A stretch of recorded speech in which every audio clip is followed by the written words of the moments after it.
Assalamualaikum warahmatullahi wabarakatuh. Perkenalkan, nama saya Asriani dengan NIM 226901051.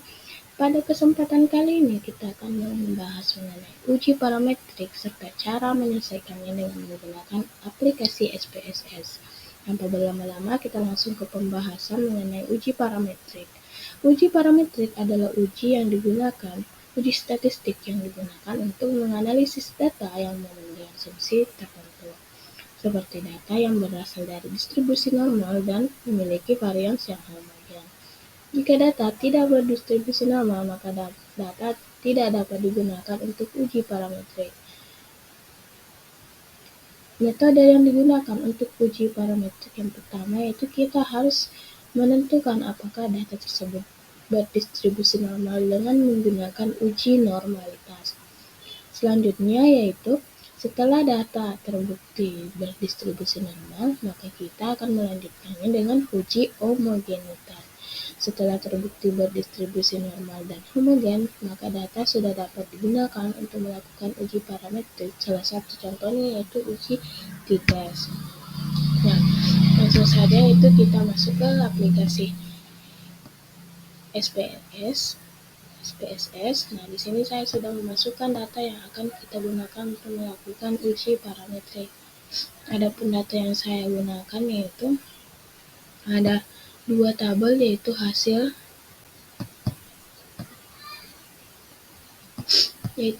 dan kelas. Nah, di sini hasil dan kelas kita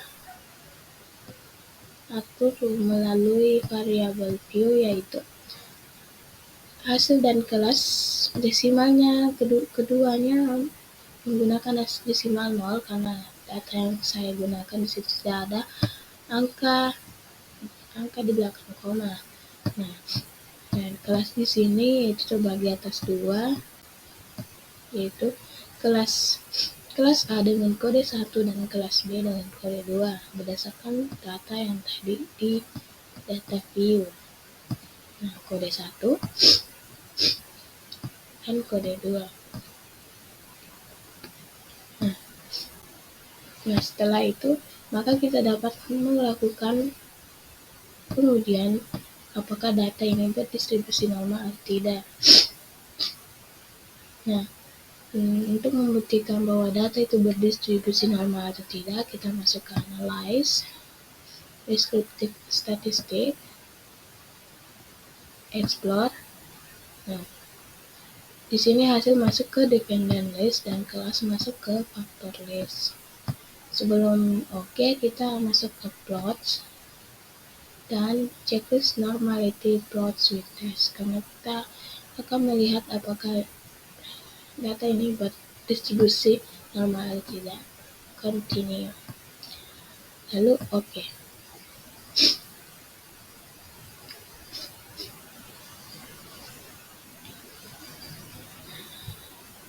Nah, di sini kita dapat melihat apakah data ini berdistribusi normal atau tidak. Nah, di sini ada dua test of normality-nya, yaitu berdasarkan tes Kolmogorov-Smirnov atau Shapiro-Wilk. Nah, karena data yang saya gunakan di situ lebih dari 50 sampel, maka kita gunakan Kolmogorov-Smirnov, yaitu kita lihat dari nilai signifikannya. Nah, dilihat dari signifikannya, di sini data nilai signifikannya lebih dari 0,05, lebih besar dari 0,05. Maka di sini dapat dikatakan bahwa data ini berdistribusi normal.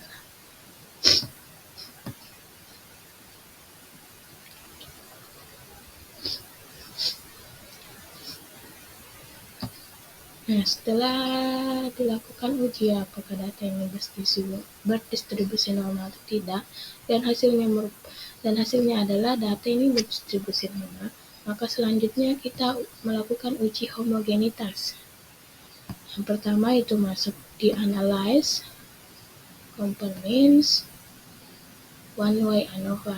Kenapa one way ANOVA? Karena one way ANOVA itu juga termasuk dalam uji parametrik. Ada beberapa jenis uji parametrik seperti yang saya katakan tadi. Yang pertama yaitu uji test, uji 1Y ANOVA, dan lain sebagainya. Di sini saya menggunakan uji 1Y ANOVA. Kita tekan. Nah, di sini hasil masuk ke dependent list, kelas masuk ke faktor. Sebelum di OK, kita masuk ke option dan checklist homogenitas of variant test. Karena tujuan kita menggunakan uji 1Y ANOVA karena kita ingin melihat apakah data homogenitas atau tidak. Continue lalu OK. Nah, di sini kita melihat test of homogeneity of variance. Di sini terlihat dari nilai signifikannya bahwa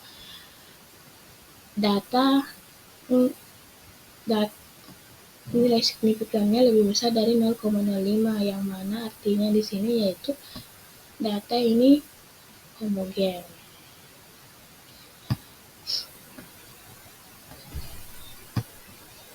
Nah, setelah itu kita sudah dapat melakukan uji parameter, contohnya uji t-test. Caranya itu masuk ke analyze, compromise, kembali ke compromise dan option, nah, baru independent sample t-test. Nah, hasil masuk ke tes variabel dan kelas masuk ke grouping variabel. Nah, di sini karena kelas merupakan kelas terbagi atas dua grup, yaitu 1 dan 2, maka kita tekan ini lalu masukkan berdasarkan data grup 1 itu 1, grup 2 dan 2. Sudah benar ya, jadi tidak perlu saya ubah, jadi continue. Lalu OK.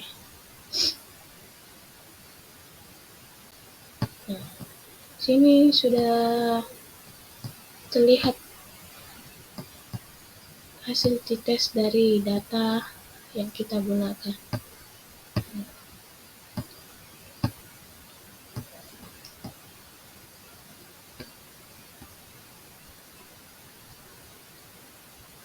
Nah, itulah tadi penjelasan mengenai uji parametrik pada aplikasi SPS.